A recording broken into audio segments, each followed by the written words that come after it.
And welcome, football fans. We are here and we are live with another exciting edition of the Michigan Panthers podcast.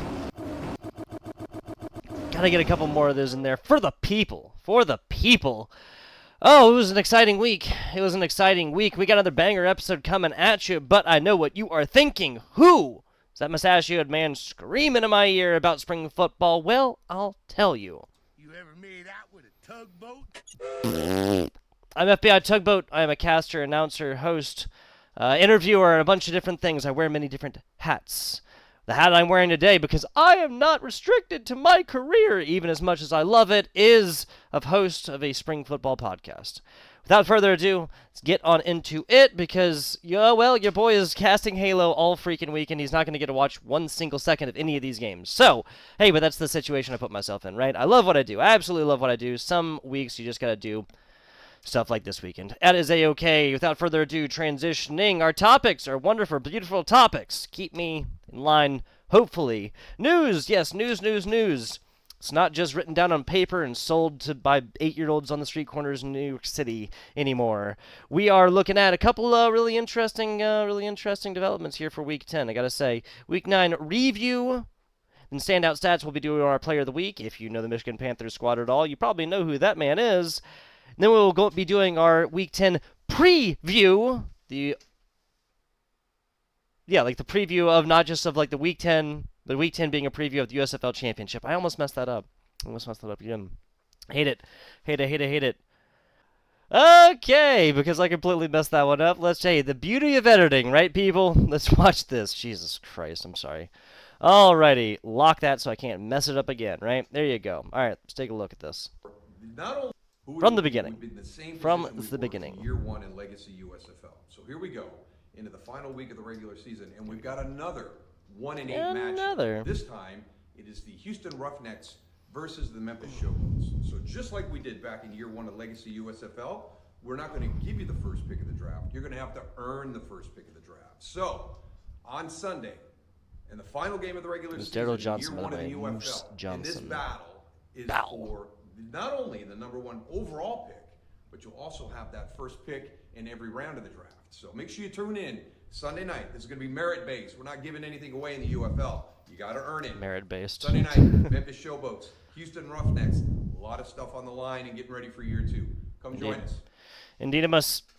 So, if you're watching this and thinking the same exact thing as me, and that's that, well, yeah, I wonder here, right? Excuse me. What happens if Arlington doesn't get their second win, right? Do they even go in the running for this? Do they even get considered just because they won one extra game, or is they just from the get-go said, oh, well, you won the XFL championship last year. Wonky as it may have been, you're not even in the running for this. You can't even get first round draft picks, and it's first pick in every single round. The second thing that I'm really left with is this, and that is, well, so Houston wins, I think they're going to. Does Michigan get the second pick in every single round? Or the second pick in the first round? And nothing afterwards? It's just, kind of normal laugh. I don't know. I have no idea, folks. I have no idea. Let's make this a little bit smaller. Actually, no, let's not make it smaller. What am I talking about? Let's make it bigger so I can, wave my stupid hands over it, right? Blah. All right. How cool is that, though? But yeah, the second I saw this, all I could think about was well, damn, poor Arlington, right? That's all I could think about. Regardless, second bit of news. That's where we're at. That's where we are at. Transition. There you go. Oh, James Larson. Well, stay the Stallions first off. I believe this is the people that first cracked this one. Say the Stallions, fantastic source of news and stuff, especially for obviously the Birmingham Stallions. Coach John Chavez, and then Mike Mitchell, the guy Mike Mitchell, not Mark. In case you ever see this, I said Mark one time. That was a mistake. Everybody in the UFM laughed at me. Okay, Mike Mitchell. Mike Mitchell has been covering all of the attendance records for these UFL games thus far, and really consolidating the information on Twitter for all of us. Really, very, very, very much appreciated. Mike Mitchell has also tweeted out plenty of other plenty of other news and stuff like that, and consistently does so. You might check out his page in a second. Chavis is one of the best coaches in all of spring football. Haverford Blevins, nice homecoming, but here's to hoping that everything okay with Coach Blevis. Anyway, yes, Coach John Chavis, I said Blevis. Blevins is coming in. Chavis is gone. Excuse me. And obviously Blevins was the Dr. Blevins, was the head coach for the Vegas Vipers last year. I got to see the Vipers play live. Cashman Field is one of the most disgusting things in Las Vegas, and that's saying a lot. I would be very surprised if a serious football game is ever played there again, honestly. Anyway, but their defensive coordinator, is gone. Gonzo. Way of the dodo, at least for the Birmingham Stallions, right? They said he's completely healthy. I'm not trying to make a statement on his health. And then there you go. Panthers. Was this Panthers Shadow? Yeah, I thought I followed these people. Panthers need to capitalize on this. Absolutely. We'll talk like numbers and stuff like that in a little betting segment after all of this. But yeah, this is that's pretty big. That's pretty big. Best defense in the league just lost their defensive coordinator, right? That is about as good as it gets for us. For us, that is. The bad news is that obviously this week doesn't matter as much, given that playoffs already figured out. Seeding doesn't matter because the Wayne County Community College is beating us out. They're 1-0 against the Michigan Panthers. They are undefeated. We are winless in our competition against the Wayne County Community College graduation proceedings. Hate to see it. Hate to see it. Look at this. Look at this Week 9 review. So going back over the past, the review. I'm saying that more so for me than for you guys. I gotta say, there's a reason why we're starting out with this, right? Our special teams have won multiple games, especially the big one starting off against St. Louis in the very, very beginning with the walk-off field goal, 64 yards, back-to-back. He was iced. He did it again, right? Jake Bates has not looked immortal since then, I gotta say. Whatever was front-loaded in the beginning of this season has unfortunately not exactly continued on. I think it's a fair statement. Adam, didn't it look like he kind of took his 39 yards. Right, it is technically outside. You almost saw the helmet move just a little bit as if he was trying to turn around and get going before he had possession of the ball. Jake Bates from... What happened to... Magic legs. Old Jake Bates, man. Old Jake Bates. I hope... I mean, I can't imagine this is the case, but I really, really hope that he is not... Oh, boy. Why is this doing it like this? I really, really hope that he is not, there you go. Bring it off the wall a little bit. Sorry about that. I really, really hope that he is not, kind of phoning it in towards the end of the season. I know, like, the meme or whatever is that he has had problems with, like, kicking outside and stuff. This is 39 yards, and it's really, really not that, like, you know what I'm saying? It's not that, like, windy, anything else like that. I don't know. An uninspiring start. Let's see what happens next. 9 yards, and it's very rare to see that. That's the first time he has missed a field goal inside of 50 yards. He wants to hand it off here, and he's right. Look at that. There's nobody in. Showed that even God can bleed here, people. Speaking of. So indeed, it'll be a handoff. What's that? Thompson, and a loose ball. It's scooped up by Michigan. Kenny Willikis comes out with it, and the Panthers with a key takeaway. Key takeaway right here. So whatever we did in the first little bit. Antling came out, I believe he's... well, actually, no. Sorry, I'm getting ahead of myself. Sorry. I will skip ahead.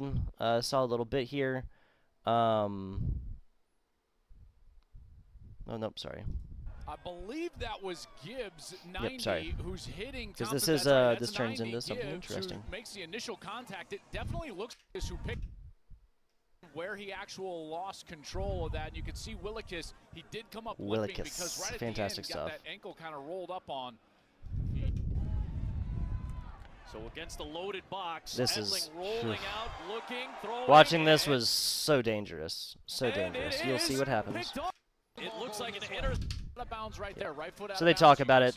He's out of bounds, obviously a left player foot who's out of bounds as can't come well, back in and be the first person to touch the ball. And then he touches the ball, never reestablishes. This guy with a perfect play otherwise, number 31 right here, don't know the name unfortunately. Bam, that's inside right there. That is not touching the white. Next play though.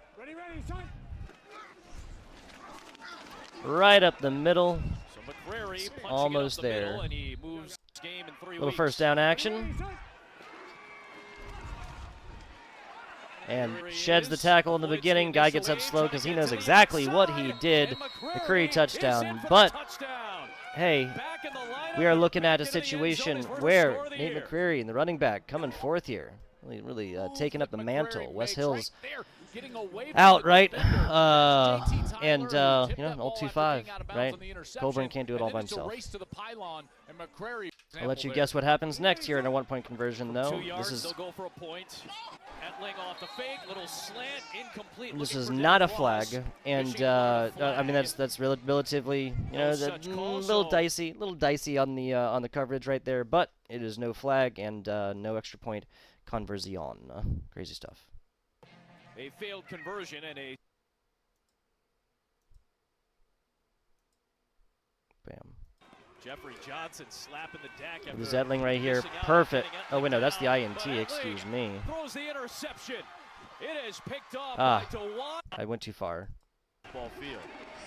Sideline by Colburn to pick up the first down. Obviously, I've seen this and like I've made like notes about what I want, where I want to highlight. Right, this Etling right here, bam, gets around in the middle of the field. That's 50. That's a first down plus like 5. Follow that up with, well, bam. There you go. Throws in, throws like over this guy's shoulder. 15. That's Mariner. Like that's. By DeWan Hines, one of the newest additions to the Roughnecks. Comes away with an interception, brings it home. And the flag, if I remember right, was on us for holding. Obviously, they rejected and kept the INT.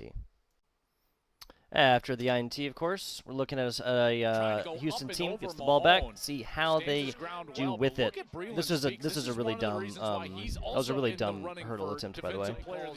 And they're very sound structurally. They never get out of now who's this?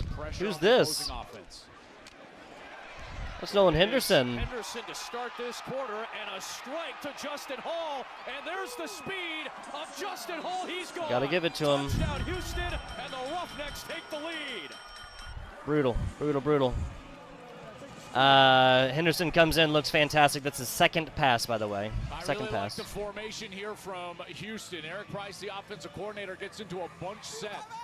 With a bit of a step. I'll show you guys the extra point conversion if we ever get there. Play of the year for the Roughnecks. Two-pointer. Touchdown. Now going for 2. Henderson trying to buy the time. That's just an INT right there. Just lofts it in there, and it's picked And off this is interesting, right? Because there was a one-point conversion attempt, all the way through. And this makes sense, dude. The worst that they can get is, the worst that can happen is you fumble it and they pick it up and then get 2 type stuff. But running this back all the way and making a one-point conversion would have been amazing. Now, finally, this is the third quarter. This is after the half, right? This is after the freaking half. Etling has just been stumbling around the entire time. Obviously thrown 1 pick officially. 2 kind of should have been if the defender hadn't have played the outside and kind of forgotten, no, I can't step outside and leave it the first to touch the ball, right? So see how the quarterback I've been touting this entire time, Bryce Perkins, does as he comes in. Been known for not only his rushing capabilities and like shedding tackles and like even getting hit but not going down, staying up and continuing to run, but also just like threading the needle. Let's see what you guys think about this. Rolls out the left side, up, blocks it, happens to land right in the breadbasket. This is an INT. Also, big shout out. Who is that? 77, 74, something like that. For the shoestring tackle, this guy would have gone to the house for 6 if he hadn't done that. Tip to himself. Tip to himself. Markel Roby, good job on the INT. 31 right there. Almost gets there. Let's see, skipping ahead here. Obviously, we'll not skip any scoring plays. But Houston just strolls on down the field off the INT. See what they do with it. Great job from Henderson getting on the outside of the pocket. We did such a good job pressuring him, and then, covering receivers, getting a little bit of pressure up on the line, and then just leaving the flats like wide open for him to just be able to run forth and kind of do what he wanted several times. We cleaned it up in the later on in the game. Obviously, if you watched it, you obviously know the final score. Some good mobility. Henderson believed that at this modern junction of our sport, it is the #1 thing a quarterback can do. Fake the run, Justin Hall, easy peasy. Guy's so freaking talented, honestly. Another touchdown for Justin Hall. So talented. He had one all year coming into today. He's got a pair on back-to-back drives. Really? Oh yeah. Other Houston quarterbacks, I think it's fair to say, has had a little bit more problems just simply getting the ball to him. And of course, that is counts as a tutty. Counts as a tutty. This is a highlights, not just a Michigan Panthers highlights. Downfield by those outside. Try to make it a double-digit lead from the 2. Right back to Hall. Oh. So Hall is now counting for 13 points, right? 6, and then 1. Crazy stuff. Let's see how the Michigan Panthers respond. And this has become the Justin Hall show right now. They're in 13, a couple of bad opportunities. Look at that. Kind of gets a hand on him, doesn't matter. Off to the freaking races. That's the first down counter. That's like a 25-yard, and he kind of gets like hit. You have 1 yard to 1 more yard to the right side, and he's kind of like able to like reset his feet or something like that and continue running. Might have been a little. It is not though. About this is that he knows he's got a shallow cross coming from this side. So guess what? That means that when you vacate. Yeah, they show this on replay several times. Here we go. Come on. Nope, that was too far. I'm here. Bryce Perkins, 3 for 5, 23 yards, and the INT, of course. One of those being, yeah, that. A little floater over the middle and a completion to Nakua, of course. The top target today for Michigan. Oh. Spreading the ball around, right? That's what I said we needed to do. Fake it. He does it better than almost anybody in the league. And Devin Gray, the player of the week last year. Bow, bow, bow, bow, bow, bow, bow, bow. Oh, no, Trey Quinn, excuse me, 16:30. Oh, no. I'm ahead again. Sorry about that, guys. It's down to a 4-point game. Well, I Still, love regardless, the touch that Perkins uses on this play. Watch, he's going to have Quinn right here. He's the inside receiver, but as Quinn goes up and then that's Trey Quinn's first of the season. I literally had it written down right here. I'm sorry about that, guys. I'm sorry about that, guys. That's my fault. Of that sideline, beautiful touch right there on the run from Perkins, and that is the best offensive series we've seen. And I love how he just brings it in right here, just holds it. From the 5. Let's see if we can beat our greatest enemy. That is an extra point conversion. Perkins rolls out of the pocket after a lot of pressure. Yeah, big hit. I mean, I'm so against anybody saying, oh, like he's a quarterback, blah blah. Yeah, you run like that, doesn't matter who you are. That's the way I look at it. Bam. Let's skip ahead. Houston goes 3 and out. They get a couple of. Wait, no, they don't. No, they don't. Yeah, that's Mark Thompson for the Russian Teddy. We'll give it to him. I'm just not trying to. This is end up being a decently high-scoring game. I'm not trying to do every single one. Goal from 2 to try to double up Michigan. Henderson. That is not. He knocked the ball out. Defender knocked the ball out right there. Got a touchdown for Michigan today. McCreary. On his feet long enough to pick up the first down on a pick up of about 13. I really like that play design. They kind of faked a jet sweep. So Houston's up by 10, right? The fourth quarter has just started. Take the handoff right there. Perkins runs to the outside. Another fantastic, absolutely fantastic. He's able to connect with Samson Nakua, who makes his first grab of the day. That was the first grab. That's right. Yeah. Samson Nakua obviously doing fantastic the past few years. The past few weeks. Just marching down. There's no need to snag the tutty immediately, right? They've got a middle linebacker right there. The center has got to release and get up and block him. There you go. You're going to give it to him. He's going to take it there. Perkins. He's got it for the touchdown.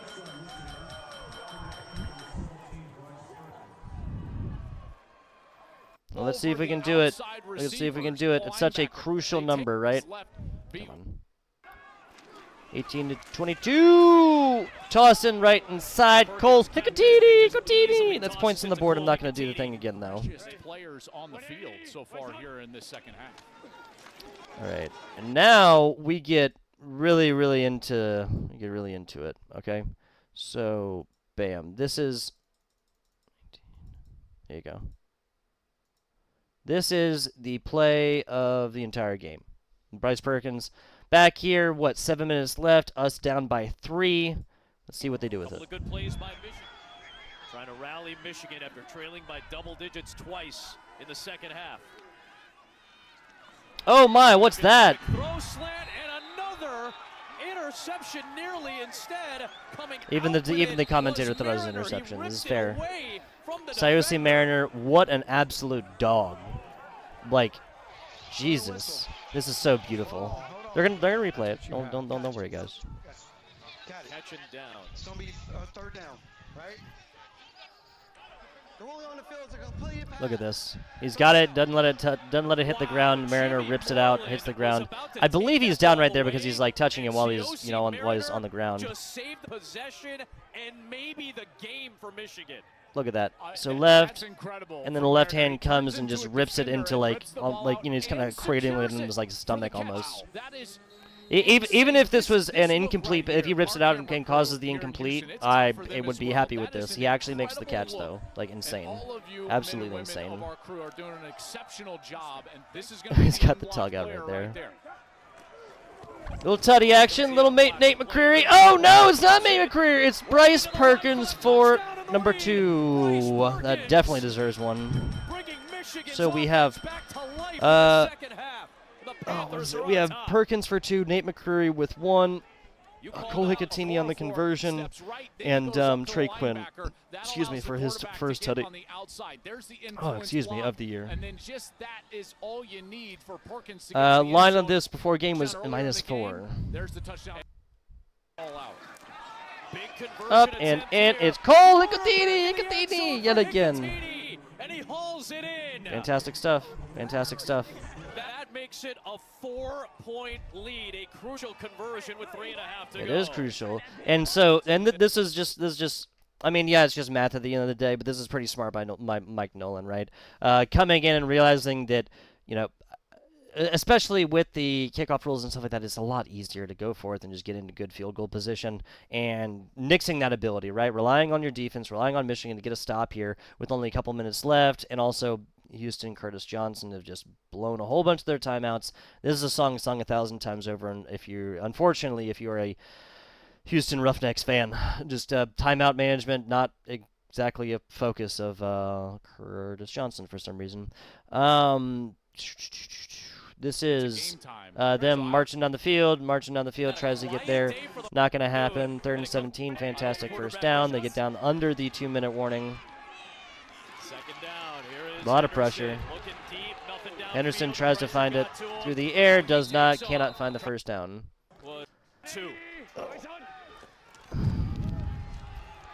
First down, they continue even a little bit more after that. I believe that's Thompson. And this is the fat.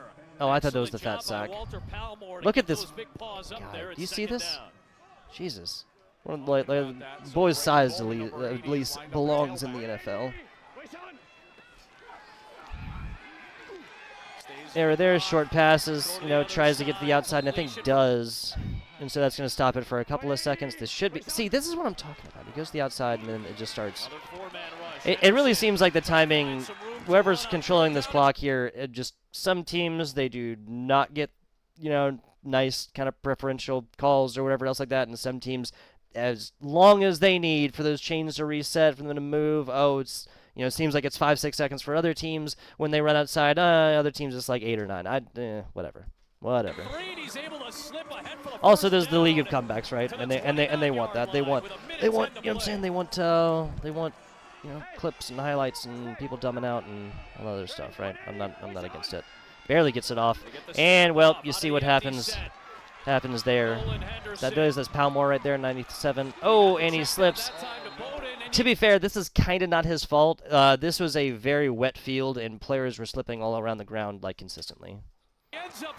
But this is kind of the beginning of the end. We can go ahead and rip the old Band-Aid off. This is also the timeout required, right? It's those instincts. Breland Speaks, the man, the myth, the legend, steps back. They actually do have the clock stopped, but they go for a 7-yard completion in the middle of the field. I just don't understand. I'm not gonna lie. You got to make this 4th down something like 4th and 11. Don't understand. Now no timeouts to stop the clock. Henderson. I don't know why they just replayed that. But as you can see here, it's like, yeah, 4th and 14. He gets like 10 yards, something like that. Way downfield, and that's basically intercepted. Doesn't matter. If this had been caught, they would have gotten it with 4 seconds left, which is like 2. I love this look. Hang on. Makes the play, and Michigan is going to come back from down. There you go. There it is. I love it. I absolutely love it. That's the look right there, folks. The look of like, guys, come on. Come on. Is that Ace? Oh my god, is that Ace? Hey, so how cool is that? Got the confirm. Magic of editing, we're back here. We got the confirm. That is Ace. So, hey, Ace. High five. All right. Okay. Kind of lame. I don't care. Anyway, folks, this ball was batted down. As you see here, Brooks. Love this look right here. Just like the face of confidence here. Final score 26. Michigan Panthers, Houston Roughnecks 22. We improved to 7-2. At worst on the season, we will finish out 7-3 in next week's game. That may not matter too much. That said, oh, excuse me.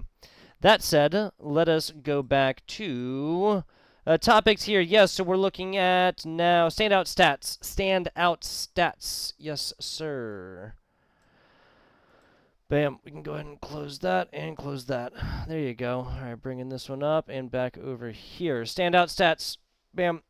So as you see, this really was like a battle of or just like a boxing match, right? All us in the first quarter, all them in the second quarter, albeit it was just a single field goal. We also left 3 points on the board here. All us, or all of them in the third quarter, and then, or not all of us, but 13 points they scored on top of us, 19 total in the third period, and then we came back 2 total for the Tutties, getting it done. Some fantastic stuff. The Houston Roughneck defense has looked way better than it has in weeks past, and that really showed up here on the day. Taking a look, standout stats here for Michigan Panthers. Well, once again, 12 and 18, so 66.6% repeating, and an INT. Should have really been 2. Bryce Perkins tosses for 121 yards, completes 80% of his passes, and gets a touchdown. Throws up a ball that gets batted down, just happens literally to land immediately into the defender's hands. He puts up, I honestly think this might be his worst rating of all the weeks. Or I think no, the lowest was like 143.5, 143 and like 0.4 or something like that. Anyway, looking at this, isn't that cool? 6 rushing attempts from Colburn, McCrary, and Perkins, all independent. The longest 33. So that I called it a 25-yard rush earlier. It was actually a 33-yard rush. Nate here, 6 on 21. This is not great, although we did use him on the goal line a lot. So like there are multiple instances where like he would have ran for more yardage, but obviously, the end zone is time to stop. Anyway, 8 for 8. I'm sorry that I buried the lead here. 8 for 8 for just shy of 95. So USC Manor does not catch a touchdown, and the longest of these is 20 as well. This wasn't like a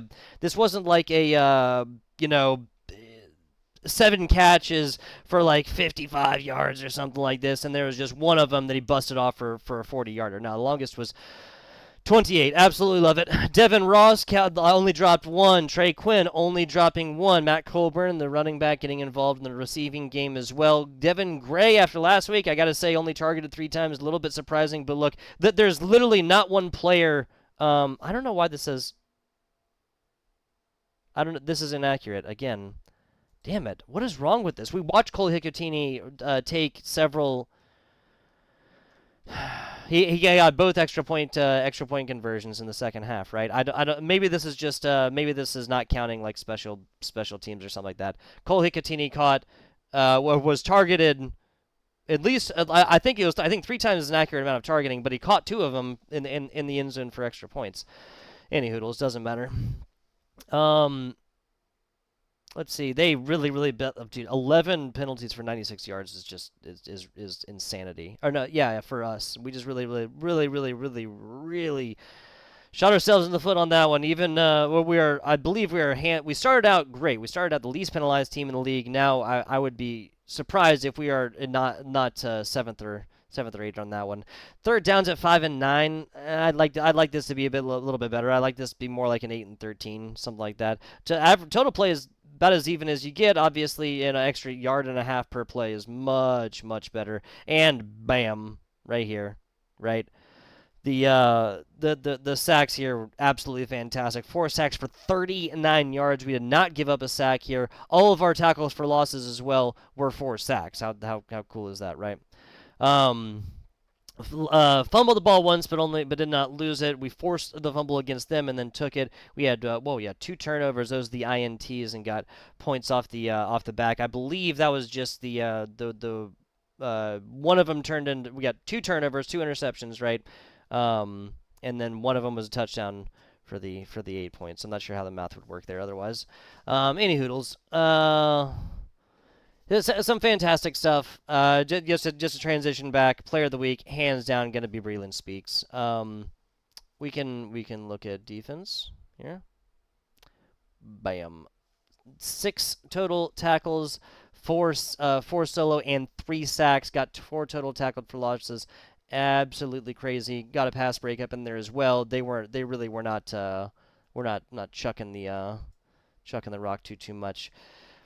I unfortunately have to come in here and talk about this, right? Only single field goal attempted by Jake Bates. He used to be the release. Oh, sorry. He used to be the release valve for us. And we just get almost anywhere in the field. You can put Jake Bates up there, and he is going to put 3 points on the board. That is not necessarily the case anymore. This is what I was talking about here. Breland Speaks, or as you guys were on the other screen. Or I put you guys on the other screen. Excuse me. Mika Tafua. Excuse me. New pickup right here. 4 total tackles. Got a solo tackle and half a sack. Absolutely love that to see guys coming on here. Nate Brooks. I believe the cornerback was on the injury report. We'll look at that later. We'll look at that later when we're talking about the Week 10 preview. Right.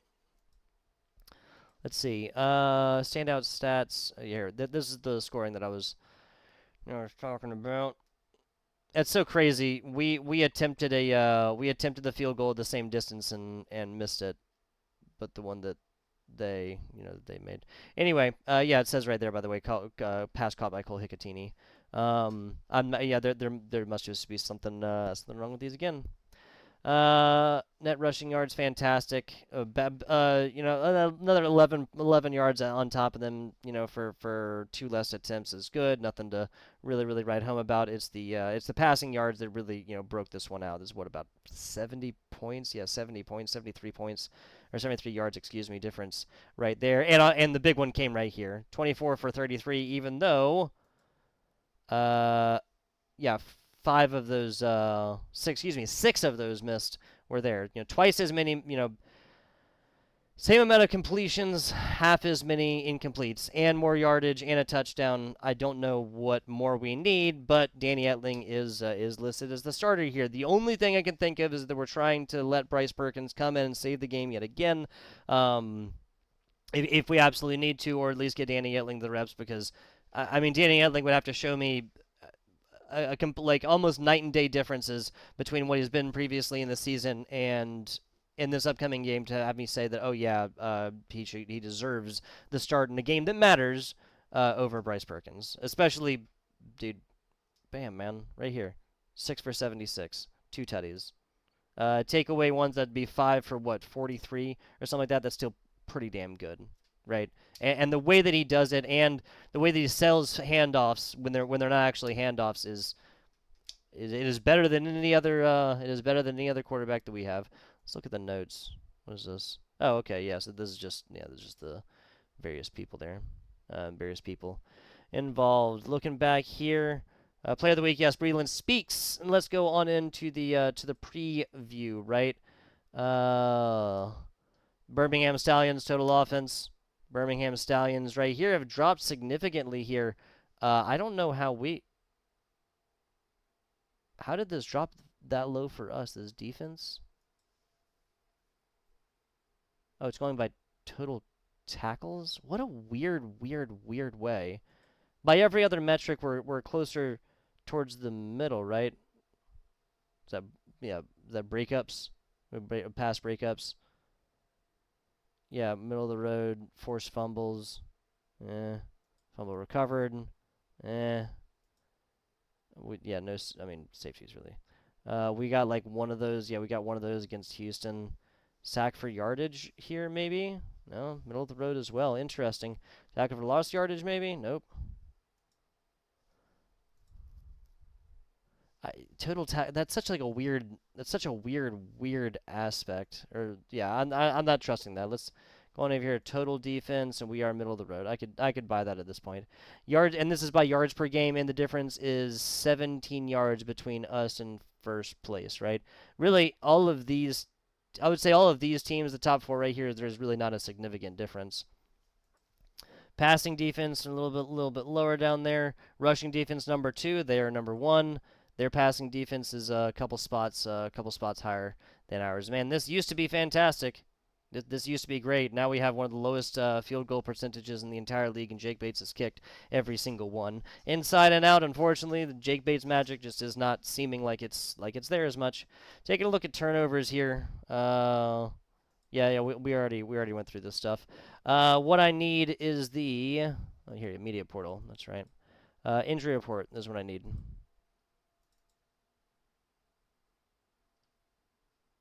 There you go. Look at all these players that had injuries for us. Even if this says full go, it's fair to assume that of the 1, 2, 3, 4, 5, 6, 7, 8, 9 freaking players on the full go status, that not all 9 of them are going to be 100%, right? Anyway, Ballard played this past game, right? Hang on, where are we at? Defense.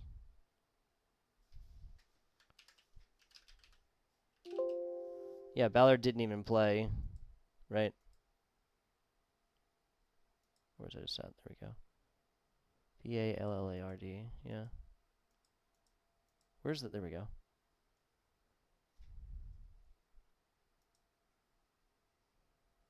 Yeah, so he did not play last week. It sucks. It would be great to have him, but not necessarily a end of the world. Jake Bates, place kicker. Huh. Okay, so he's maybe he had an issue with the foot in that one kick. Not 100% sure. Here, Marino has seen stuff. He's got a few toes. Okay, not a huge deal.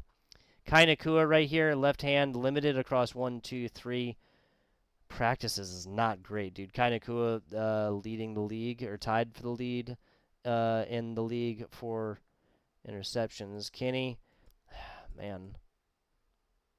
That's Brilliant Speaks just can't do it everything. That's all I'm really saying. Defensive back here with Deontay Harden gonna be in. Excuse me, I was reading this wrong. But these two really. I mean, everyone always talks about the skill positions, right? Marcus Sims and Matt Colburn both out right here. We did bring in the new running back and stuff like that, and we have McCreary here. Mike Nolan continues. If there's something positive I can say about, continues to do a fantastic job when it comes to replacing players in their individual roles and just plug and play, man, plug and play. Terry Wright, I think, caught a couple of balls. Yeah, Terry Wright. No, caught one for 11 the previous, so has seen the field here. I remember reading something basically saying about how Mike Nolan likes to play guys because there is a disparage in pay between a player who's just on the roster versus a player who even takes one single snap. I would hope. I mean, this game doesn't really matter because we're not playing for home field advantage, but I would like to think that at least next weekend, not this upcoming weekend, but next weekend, we're at least going to have some players who are going to be playing based on who can win the football game, not exactly who's going to get the extra 1,200 or 600 or whatever it is for playing. Then again, what do I know? I'm an esports commentator.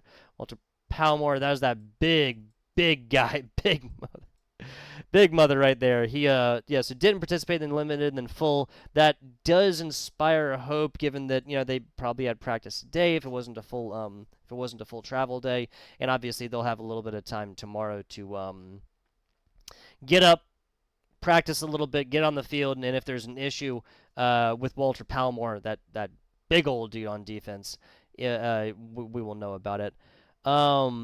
let's say Gates right here is the inside linebacker and has started a couple of games for the Stallions, so that's good for us. But really, I mean, just look at the size of the list. We have 9 players full going, 10, 11, 12, 13, 14. We have 14 total players that are on this injury report. But or on the practice report for injury monitoring, and they only have 3. That does not exactly inspire hope. And it's kind of crazy because like we're not even like we're probably the most out of all of these, but like there's a lot of teams that are pretty banged up, and the Stallions are doing a fantastic job. And side linebacker, left tackle, yeah. So these are all front 7 or excuse me, or tackles or something, offensive linemen. Yeah, I can look at this a little bit later. Anyway, line has us at something like. Line has us at something like positive 8. Given the amount of players that are out, man, this is gonna be difficult to really take down a W. And again, it's a game that doesn't matter. If I'm Mike Nolan, I'm not necessarily starting Bryce Perkins and playing him for a full 60. I am not. Same thing with Matt Colburn, even if he was fully good. Same thing with some of our receivers. Although again, I mean, I'm not glad that Sims is out. I'm glad that he's resting though. You know what I'm saying? Trey Quinn been in since, finally found his first tutty, only touchdown of the receivers here as well. Sayosi doing a fantastic job, had such an athletic play of the absolute week right there. Breland speaks still, it's hard to put up numbers like that. Defensive player did really. Anyway, I'm confident our wide receivers coming into this next week and being able to come forth and continue to run Mike Nolan's system and still come out on top. And I'm confident with Danny Edling, Bryce Perkins, or even God forbid, Brian Lewerke coming in. I'm confident in their ability to get these balls for the receivers to catch balls as long as they're made catchable, right? Anywho, I also and on the flip side, I would be. I mean, especially just because Skip Holtz has got to be looking at not just this game, Week 10, and not just the USFL Championship, but definitely the favorite to go on, right? And so I would be surprised if they don't really run a lot of their second stringers and stuff like this, right? They want to have it second. It doesn't literally mean anything for them, and they just took an L to the San Antonio Brahmas. So maybe coming down to earth a little bit for the guys and letting them taste defeat not once but twice towards the end of this regular season may not even be a bad thing for them. Skip Holtz is a fantastic coach and a fantastic football mind, and I would not say that there is no value in that, right? So then again, big fat what do I know? Or maybe it's more just like... You can't handle the truth! Any hoodles. Quick little gambling segment here at the end. Gonna start it here, but if that's not your jive, then that's okay. Like, subscribe, follow away, all that stuff. This is a longer week for me work-wise, guys. So I'm just going to be tacking on the gambling segment here at the end, and I'll put in the bio that I've just done that. I'm probably going to make this like 7 minutes, something like that. But yeah, guys, appreciate you watching. Like, sub, follow, all that really cool stuff. I'm literally FBI_tugboat on everything out there. Thank you, guys. Be right back for the gambling segment. All right, time for a little bit of wagering, a little bit of gambling. If you are underage, planning on gambling, intoxicated, or live in a state where you cannot gamble, or just shouldn't gamble in general, then you can get out, as it is. So get on into it. The numbers, Mason. What do they mean? What do they mean? What do they mean? As you can tell, all of these numbers are from DraftKings, of course. You know what? I'm experimenting with this a little bit. Let's blow this up. Let's blow this up, right? I can actually scream and motion numbers. I don't really ever mess with money lines either, and I don't think that. I don't think I'm going to this week either. Move to top. Bam. There you go. There you go. Alrighty. Let's get this one started. 11 a.m. tomorrow. These are, again, all from DraftKings. I got these lines a little bit earlier today. Wouldn't be surprised if they shift by a point and a half, something like this, in between now, which is Friday night, and tomorrow morning. Of course, this means I'll probably just honestly put these in the bio because it's obviously, game's literally starting in 14 hours or something like that. Any hoodles. Starting up with us, after conducting some research, right? After looking at all kinds of stuff and looking at injury reports, again, folks, our injury report's pretty lengthy, but the key players are either healthy or they're going to be playing. They're like good in time. You know what I'm saying? Also, this game just literally means nothing to Birmingham, right? Outside of taking 2 regular season losses, like what's the honest difference between a one season loss and then 2 seasons losses, especially when the second loss comes to the very very end of the season to the team that you're playing in a week for the divisional championship, right? The only player I see on here outside of Marcus Sims or Matt Colburn, that's going to hurt us. That's really, really going to hurt us. But again, Mike Nolan has been doing a fantastic job of slotting in players and giving them opportunities to get reps, go forth, and really ploy their tactics, ploy their profession upon the field. Kai Nakua is a full go, was limited Tuesday, Wednesday, and Thursday, but saying full go for this. That's going to be necessary. I might actually wait to wager on this until tomorrow morning at like 10 o'clock and try and get some sort of information as far as making sure they're actually fully ready to go. Cole Hicatini as well, full go. Do not participate on Tuesday, limited on Wednesday, but full go on Thursday. Love to see that. I am definitely feeling this. I found plus 8.5. Somebody else told me there was plus 9 at some point in the past couple of days. I still like 8. I do not think this would be a push. This would be either, if you guys have been watching, I have just been pushing bets like I'm Sisyphus up a hill with a rock. Seriously, it's been crazy. I think it's like 7 or 8 across these now 10 weeks, right? Any hoodles. Do not feel like a push. Either they're going to beat us by double-digit points, or it's going to be like a pretty close game, whether we win or lose, regardless, right? Moving on along to the later game, the evening game on Saturday, 1 p.m. Pacific time. That is 4 p.m. on the East Coast. San Antonio Brahmas visiting that Battle Dome over there in St. Louis.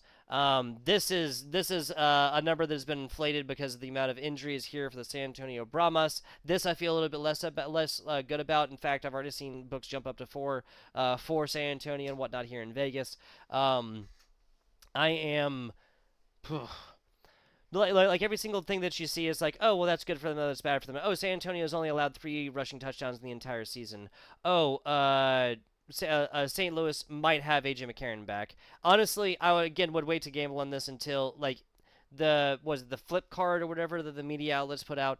That says that AJ McCarron is starting, but he was limited in every practice so far this week. Ankle injuries are usually not great, and he'd be facing against one of the best sack defense in the league. Right, Breland Speaks is the individual with the most sacks in the league. I think at 8.5 it is. But the San Antonio Brahmas defense, headed by Wade Phillips, of course, the coach, is got the most sacks around. So do they really want to play a player in a game that will determine, a seeding, right? But isn't going to determine. It's still, both of these teams have punched their ticket, right? They're going into next week. They're still going to play. And can you really say that San Antonio has an even? I mean, yes, they have put up better numbers in the later half, but, there's nothing compared. They have a much, much less positive effect garnered from having home field advantage than St. Louis would have, right? And it's already confirmed that the championships in St. Louis regardless. So, they need to beat them this week and then, at home this week. If they win, they go to home next week. If they win that, then they go to home for the UFL championship. Excuse me. +3 San Antonio Brahmas taking the 2 underdogs here and early. I have no idea why. Moving on along to Sunday morning, 9 a.m. I don't know why it's so early. Don't know why this line is what it is. It opened up at Arlington +3. Hammer. This is one of the ones that I feel better about. Seriously, folks. Not the best about. I'll get to it. But one of the ones I feel better about. Is Arlington going into DC. This was Audi Field. That was like an impenetrable fortress last year, and another, but that was another DC Defenders team.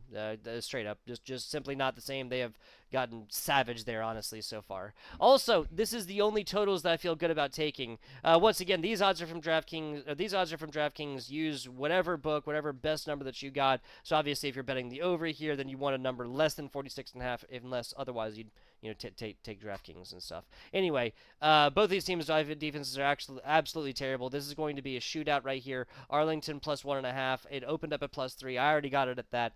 I believe I got it at that or +2.5. Regardless, this is one of 2 real locks that I feel good about of all of these. The over also feels good, more than a lean right there.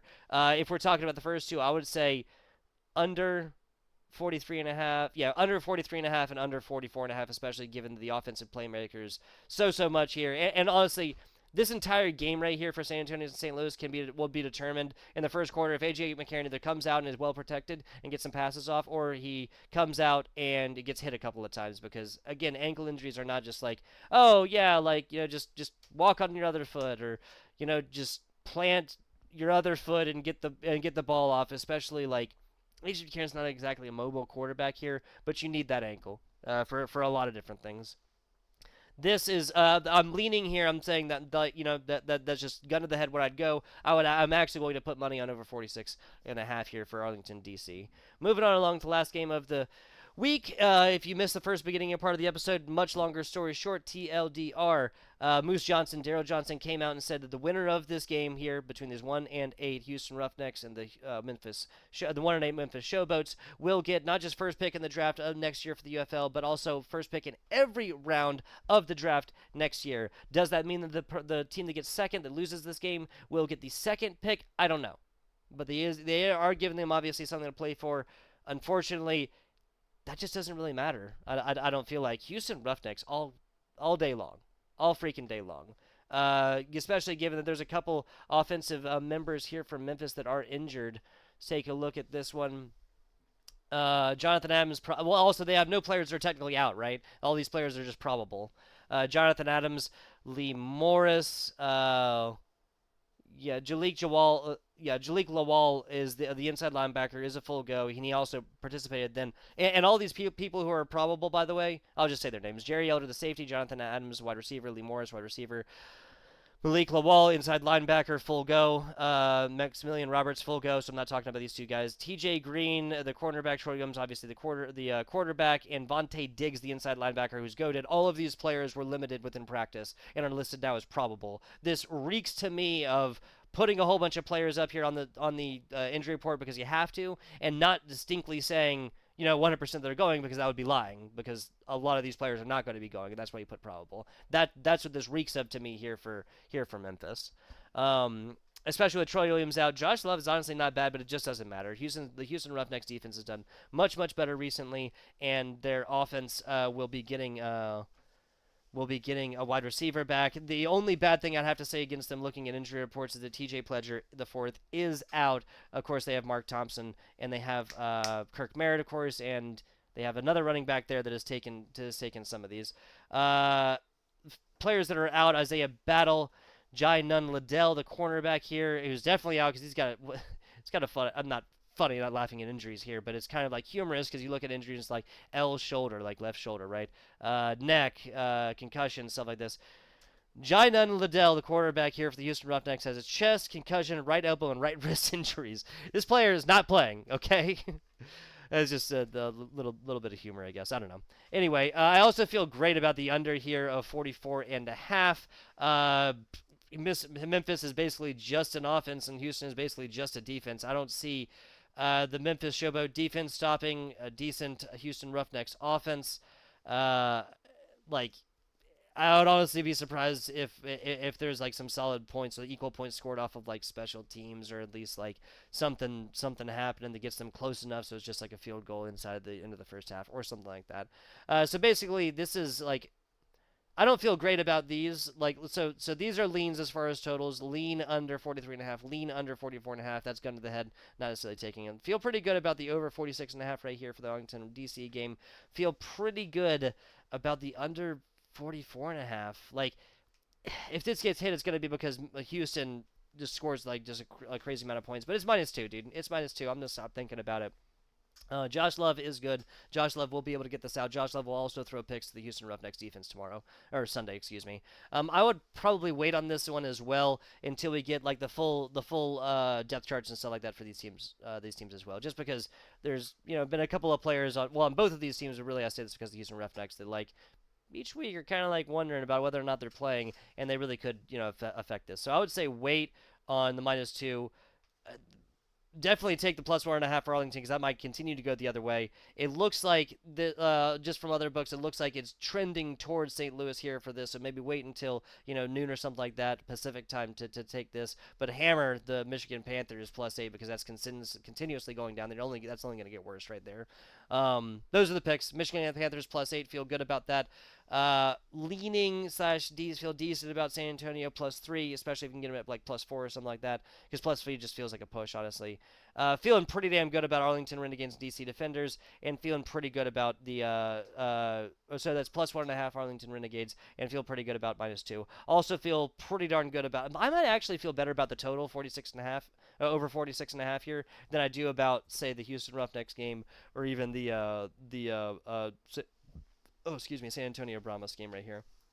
Anyway, those are the picks. I'll probably put them in the bio or whatever else like that. I just want to do a quick little segment here on the end. It's really, really busy for me, guys. It's the end of the semester, so I've been doing a whole bunch of scholastic broadcasts and stuff like that as they come to the end of their semester and stuff like this, just doing Halo all day. Anyway, if you're watching this on Friday night or Saturday morning, I'll be casting Halo all day long Saturday. That's the June 1st, and all day long June 2nd. If you want to check out the broadcast there, just Google HSEL Nationals. That's the HSL Nationals. They're playing live in Kansas City. I am casting from the house here, and I'll be flying out to back home to South Carolina soon for my brother's wedding. It's a busy time of life. Anyway, folks, thank you for watching. If you are tailing, if you are fading, whatever you're doing, let me know in the comments and stuff like that. Like, subscribe, all that cool stuff. Big fat shout out to the UFM as well. I almost forgot to show this. There you go. Folks, right here, bam. Also got to give a fat shout out to H-Town Pick'em. They had me on the episode recently, and a fantastic group of guys right there. A couple of coaches, couple of big football brains. They know exactly what they're talking about. That is H-Town Pick'em. Pick'em spelled P-I-C-K-E-M, all one word together. I am, have been, and will continue to be FBI Tugboat. You can find me everywhere at FBI_Tugboat. Thank you guys for watching. I will catch you on the flip side.